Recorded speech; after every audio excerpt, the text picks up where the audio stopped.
emperor, no?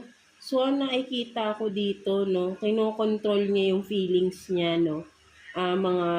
Yun nga, no, kasi nga hindi pa ready tong tao na to, no, with the devil in reverse, no, nakikita ko rito, may pagka-obsessed din tong tao na to sa inyo, no?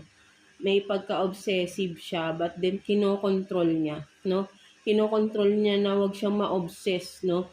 But then may feelings, no? May feeling siya sa inyo, no? Mga Scorpio natin, no? Ayun yung nakikita ko. Pero kasi nga, for some of you, may pinagdadaanan pa tong person na to, no? That's why, pigil siya, no? Pinipigilan niya na ma-fall, no? Itong tao na to, no?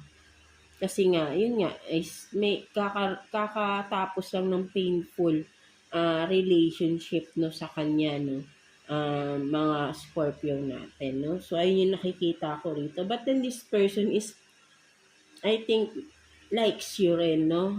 Mga Scorpio, may gusto kanya, no? Ayun yung nakikita ko rito. And malakas yung pagkagusto niya, no? With the emperor, pinipigilan lang niya, no?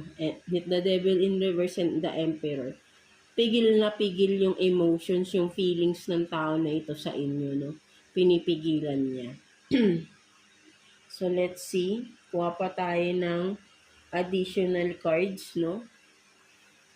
Tingnan natin. Possible outcome sa inyong dalawa ng person na yan, mga Scorpio natin. Let's see. Kuha tayo ng 2 cards here for you, Scorpio. Let's see. Possible outcome ninyo ng person na yan.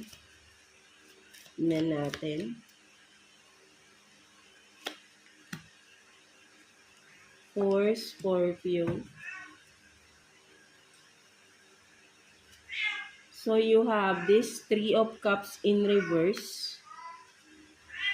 And then, 10 of Wands in reverse.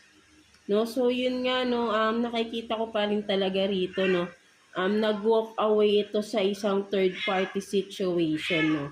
So, possible outcome is still hindi pa ready tong tao na to, no. Hindi pa siya healed, no, something like that, no. Nasa healing process pa lang. Nagre-recover pa lang itong tao na to. Galing siya sa isang third party na relationship, no. Kagagaling lang niya doon sa isang painful na nagkaroon ng third party, no. Something like that, no. When with the 10 of Wands, no, paulit-ulit, no, kasi may balik, no. Parang ang nangyari dito, no, parang may paulit-ulit silang cycle nung nakarelasyon